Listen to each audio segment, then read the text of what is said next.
300 years ago, there was a great war between humans and monsters. During that time, there was one man who saved humanity and stopped Earth from turning into hell. His name was Meok Gwisa. Now, in the present, 300 years later, Meok is living like a normal human. He helps an old woman, carrying her heavy luggage up a long and steep staircase. As a reward, the old woman gives Meok an energy drink. But instead of getting energy after drinking it, Meok suddenly loses all his strength and collapses unconscious. Then we find out that the old woman and her grandson are involved in organ trafficking at a nearby mill. When the grandson uses a surgical knife to cut open Meok's stomach, he sees something terrifying inside. Because inside Meok, there's a woman sitting. Suddenly, that woman rips through Meok's body and comes out, and immediately turns the old woman and her grandson into monsters using her hair magic. She is about to turn Meok into a monster too, and make him her servant. But just as she is using her hair magic on him, Meok suddenly gets up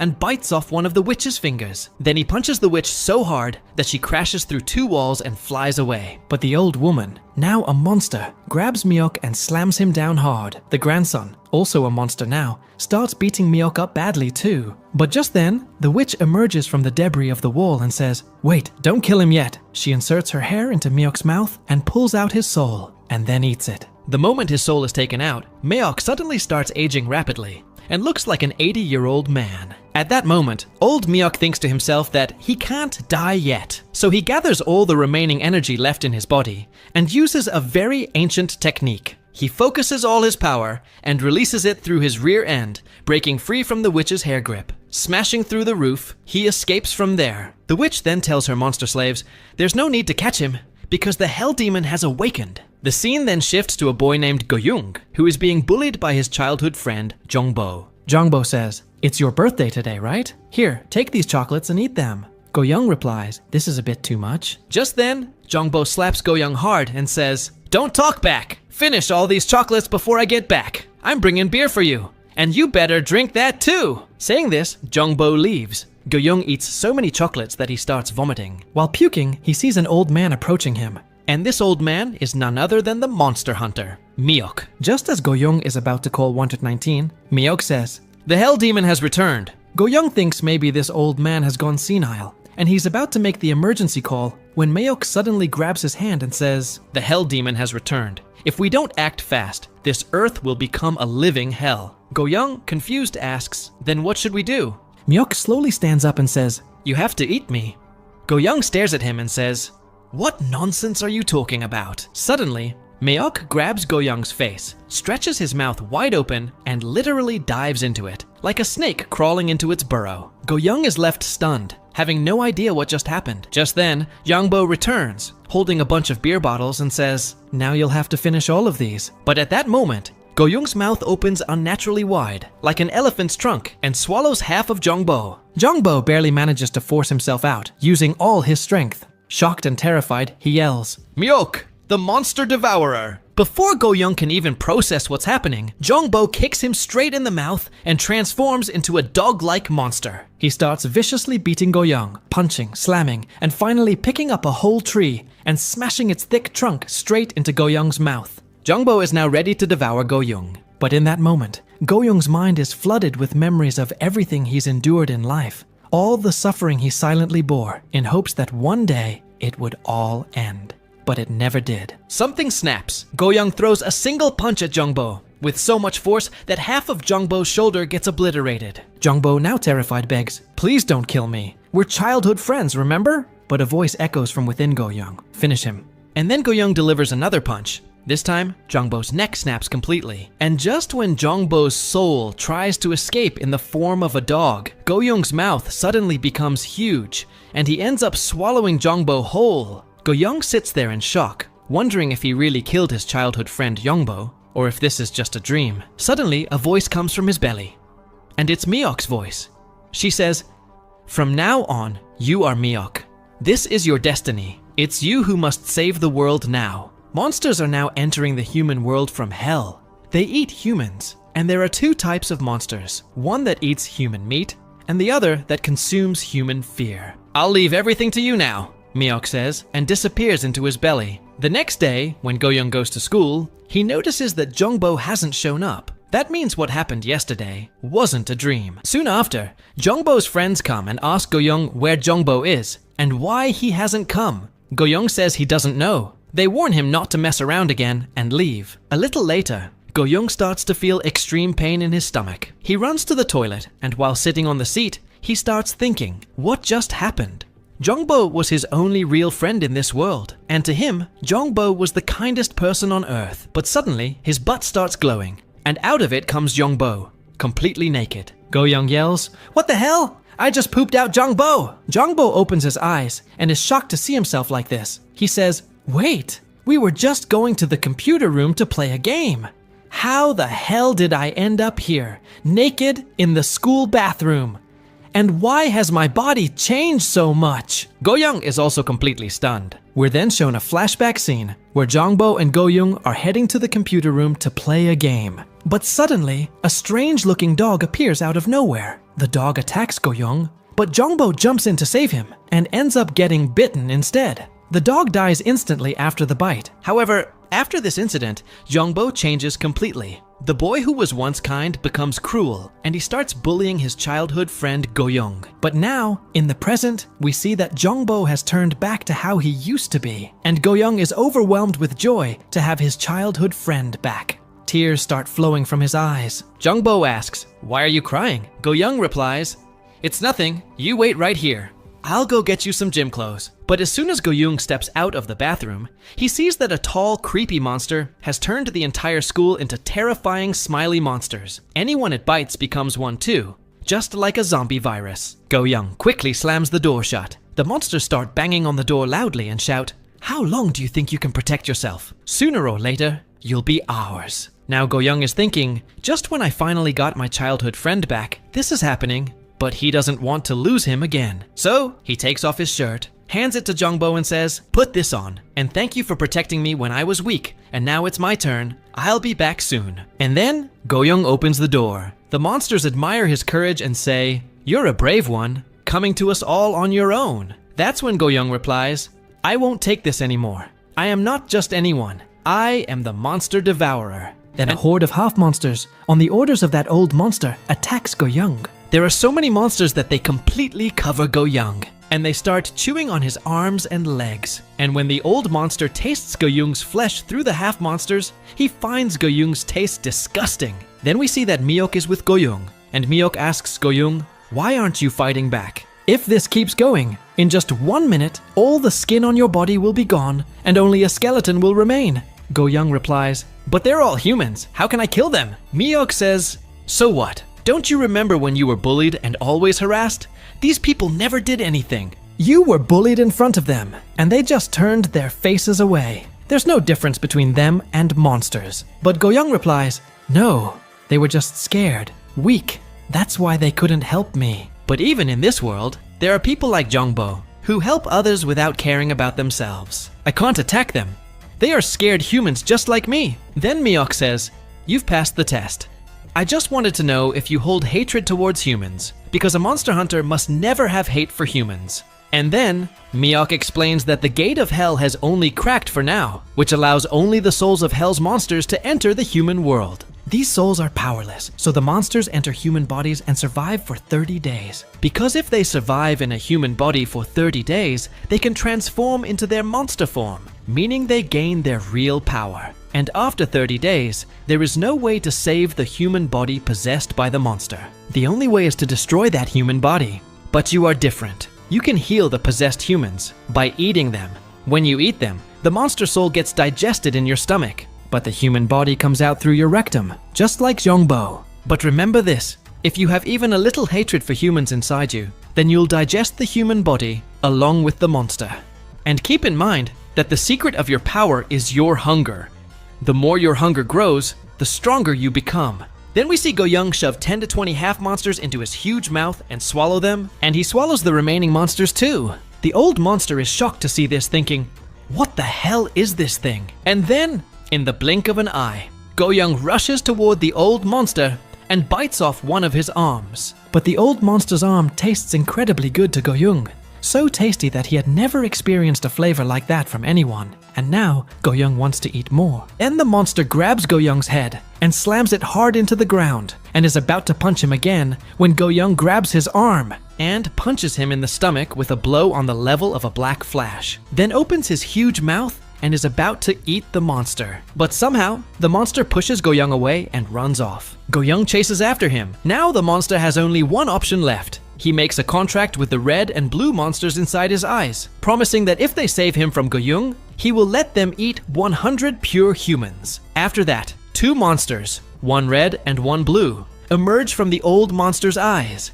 They are incredibly fast and immediately attack Go-young. Go-young couldn't match their speed. He couldn't even track them properly to land a proper hit. So the red and blue monsters beat up Go-young badly. Because they had another technique. They could travel through the bodies of half monsters, meaning they could move from one body to another, making it even harder to land an attack on them. Go-young was trying to think of a way to defeat those two monsters when he suddenly remembered that he would use Jongbo's monster ability because he had digested Jongbo's monster. And Jongbo's monster's ability was a super sensitive nose, meaning he could understand smells. And by using smell, he could imagine where the enemies were, even with his eyes closed. And that's exactly what happens. Because of the smell ability, he's able to attack the monsters. He beats them both badly, and then consumes both of them. But since he was smelling the monsters using Jongbo's ability, he really liked their scent, and it was increasing his hunger, which caused one of Go-young's eyes to start looking monstrous. And then he attacked that same old smiling monster again. He first bites off one of the old monster's arms and says, "The taste of your flesh is something else. I love it." Then Go-young opens his big mouth and eats the entire old monster. Only the monster's head is left, which he slowly eats like a snack. But just then, Jongbo arrives. And seeing Go-young in that form, he gets extremely scared and runs away. Go-young couldn't explain anything to him. Meanwhile, on the other side, Bodhisattva Chionok, who is the Gojo Satoru of this world and the head of a monster hunt organization, sends one of his special teams to exorcise a Godzilla-sized giant snake monster because it was causing destruction in the middle of the city. The special team approaches the monster via helicopter and jumps out from it, using parachutes that have special exorcist mantras written on them to weaken the monster. The monster then opens its mouth, from which several tentacle-filled mouths emerge and attack the special team of exorcists. Many exorcists are killed, but then a female exorcist lands directly on the snake monster's head and stabs two huge knives into its skull. She stands on those knives and starts chanting mantras, while other exorcists in the helicopter begin playing musical instruments loudly, which causes the monster to go through extreme pain. Its condition deteriorates rapidly, and within moments, the monster is reduced to ashes. After the exorcism of that monster, Bodhisattva Chionok gets a message through wireless that the special team needs to head immediately to a school where a monster teacher has attacked, turning humans into half monsters. And this monster is so dangerous that within a few days, it could turn the entire world into half monsters. But when the special team reaches the school, they find out that the monster has already been killed. All the children are safe, and they only have bite marks from human teeth on their bodies. Hearing this, Bodhisattva Chionok is shocked, because aside from their organization, who else is out there fighting these monsters? Meanwhile, the same hair witch seduces people using her beauty and gathers them in a secret basement where she consumes their souls. Because she needs to consume the souls of 666 humans in order to open the hellgate that lies in her stomach. The next day, a police officer arrives at the school to question the students, to find out what happened the previous day at the school, but no one knew anything. And the officer questions Jongbo about the previous day. But Jongbo is scared, which raises the officer's suspicion, and he asks if Jongbo saw anything, like a monster. Jongbo thinks to himself, whether Go-young is a monster or not, a few days ago, I was the monster to Go-young, because I had done so much wrong to him back then. Anyway, he tells the officer that no, he didn't see anything. Just then, Go-young is also called in, and when Jongbo sees Go-young entering, he becomes very scared, which makes the police officer suspicious of Go-young. And when Go-young approaches the officer, a voice comes from Go-young's back saying, "Be careful, Go-young. This man is not a human." Suddenly, Go-young feels pain in his back and asks permission to go to the washroom, and he leaves. There, he excretes the remaining students who were inside his back through his poop. Just then, the officer meets Go-young in the washroom, and now the Myokuisa inside Go-young decides to escape because the officer has realized that Go-young is abnormal. Then, Go-young uses his old-fashioned technique and blasts off to escape, but the police officer catches him mid-air and slams him from the sky to the ground. Go-young then bites off 4 of the officer's fingers. But the officer smiles and punches Go-young hard with that same hand with the missing fingers. He grabs Go-young's large mouth and keeps beating him while holding it. And then we also get to see the officer's real face, and he beats Go-young until he loses consciousness. Just then, Bodhisattva Cheonok's men arrive with a radio in hand, through which Bodhisattva tells the officer to stop. Later, Go-young regains consciousness in front of Bodhisattva Cheonok. His hands are tied, and there's a cloth over his mouth. Bodhisattva says, "You don't need to be afraid. We're your friends. We also hunt monsters, and I know who you are. The great monster hunter Miyok Guisa. For now, we only have this monster as your snack." And a man brings a little girl with tied hands to Go-young. She's extremely scared and keeps saying, "Help me, mother.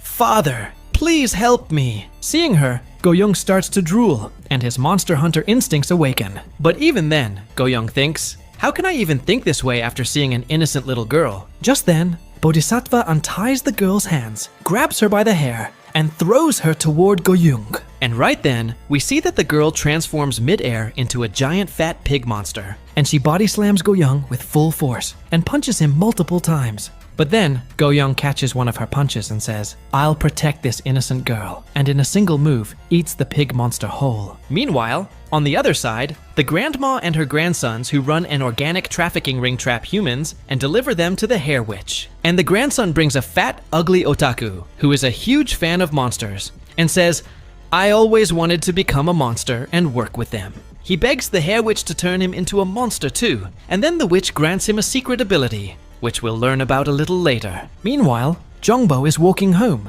filled with guilt about how badly he had treated Go-young back when he wasn't in his senses. Suddenly, he notices that people, especially girls, are being drawn toward one man, as if he's some kind of celebrity. When Jongbo gets closer, he realizes it's that same ugly fat otaku everyone is attracted to. Because now, that otaku looks extremely handsome to them. Jongbo can't understand what's happening, because to him, the otaku looks like a hideous red monster. And not just that, among the normal humans, many monsters are also walking around. Just then, the otaku monster is seen luring some girls with his charm and taking them somewhere. But suddenly, a group of guys surrounds the otaku monster, and this group is none other than Jongbo's old gang that he had formed back when he was a monster. One gang member says, "Jongbo, did you call us just to beat up this loser? What's so special about him?" The gang then forces the fat guy to take off all his clothes and even tells him to remove his underwear. The otaku monster is confused. He can't understand what ability the witch gave him. He can't do anything to these bullies, and he doesn't know what to do. Go-young also can't understand why this otaku monster isn't doing anything. Then we see the otaku's skin slowly begin to tear apart, and from inside, a red-colored ugly face emerges. And the smell from that red monster makes Jongbo's entire gang start kissing each other. The whole atmosphere turns into chaotic gay romance. And the red monster grabs Jongbo by the neck and tries to kill him. But just then, Go-young enters and saves Jongbo. Although Jongbo falls unconscious, Go-young starts beating the red monster using his old-fashioned technique. Go-young tries to eat the monster, but he fails, because the red otaku monster is not weak yet, and until a monster becomes weak, Go-young cannot eat it. At that moment, Go-young's energy runs out, and he is unable to use his old-fashioned technique anymore. The red monster beats him badly, and Go-young is unable to make a comeback. The monster was too strong. He shapes his fingers into a bow and shoots his claws toward Go-young. Go-young is in immense pain, and the red monster continues to torture him. But just then, Go-young's inner monster hunter, Miyok Guisa, awakens, and we see his real form, who had already ripped off both arms of the ugly otaku monster. And this entire scene was being watched by Bodhisattva Cheonok through CCTV, and he was shocked that the monster hunter awakened into his full form so quickly. Meanwhile, the taste of that lust monster was feeling extremely disgusting to Miyok Guisa, because he felt like this lust monster was Demon King Yomura, and the taste of Demon King Yomura was heavenly. But still, just to fill his stomach, Miyok kept attacking that lust monster and kept eating its body parts, and now only its head was left. On the other side, Bodhisattva calls number 23, the same one who had first captured Go-young and brought him to the Bodhisattva. Bodhisattva tells number 23 to stop Miyok, and even if he has to use his full power in the process, he can, but he must not kill Myeok Guisa. Number 23 feels very happy that now he can fight Myeok without any restrictions, and he believes that to defeat the Hell Demon, Myeok Guisa is not needed. He alone has the power to kill the Hell Demon. And here we find out that this number 23 is actually a descendant of Son Goku, and he goes off to stop Goyoung. And then we learn through Bodhisattva that Myeok Guisa, the monster devourer, is also a monster himself. Not only that, he's a monster from the very bottom level of hell. He explains that at the bottom of hell live the weakest and dumbest monsters, who survive by eating each other. The strong ones eat the weak ones. Even newborn monsters are eaten. In the minds of those monsters, there's nothing except the urge to eat. And the most shocking thing is that those monsters don't even have an anus. So whatever they eat just keeps accumulating in their stomach. And eventually, a time comes when their stomachs explode from overeating and they die. But one young monster from the bottom realized that if he wanted to survive, he had to eat. But if someone killed him, how would he survive? So, to stay alive, he had to kill others and eat them. And then that young monster used a sharp bone to create an anus in himself, so he could eat more and stay alive. And then he even ate Hell King Yamura. Then we are shown the present scene, where Myeok Guisa is eating the head of the lust monster. Just then, number 23 makes his entry, and he says, "You're in serious trouble now." But before he can finish, Myeok eats half of 23's body. And it happens so fast, it feels like nothing even happened. But nothing actually happens to 23. We see him again in full form, because there are multiple clones of him present there. The clones keep attacking Myeok, but Myeok's speed is so fast that half of 23's bodies get eaten before anyone can even notice. To the eyes, it looks like Myeok is just standing still. Then all of 23's clones attack Myeok at once. They are so many in number that they completely cover him. But Myeok uses his 9-directional technique, which looks like a solar flare. But in reality, it's a deadly laser beam that wipes out all of 23's clones. Because of Myeok's technique, the lust demon's effect also disappears, and now everyone starts coming back to their senses. Goyoung's friend Jongbo also wakes up from unconsciousness, and he remembers how Goyoung saved him from the lust demon, and then he sees that Goyoung is fighting with someone. Meanwhile, 23 is in bad shape from Myeok's attack, but he figures out a way to defeat Myeok. He realizes that Myeok was recovering his strength by eating 23's clones, so 23 stops creating clones and attacks Myeok alone. Then Myeok attacks him again with that same beam, but this time 23 blocks the attack. However, Myeok is now running out of energy and starts reverting to his human form. Taking advantage of this, 23 lands a powerful kick on Myeok, making blood come out of his mouth. Now 23 feels sure of his victory because Myeok has no source of energy left. But Myeok eats both of his own hands so that he can attack again, and he launches an attack on 23, which destroys the right side of 23's body. But after this attack, Myeok reverts to his human form, that is, Goyoung.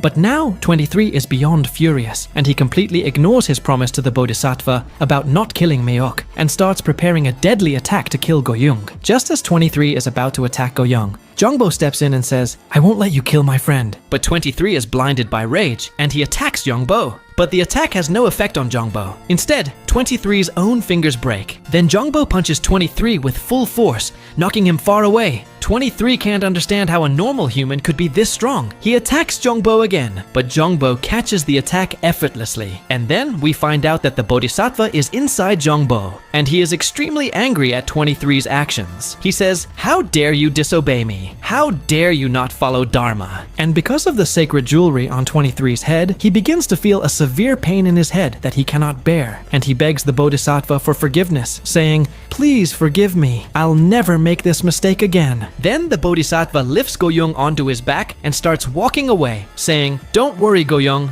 I'll teach you how to control this power." And seeing all this, 23 burns with jealousy, wondering why his grandma is showing so much love to a monster. And all of this is being watched from above by that same hair witch and her gang. And the old lady asks, "Are we going to let them go?" The witch replies, "The time hasn't come yet to confront them, but I've already sent the message."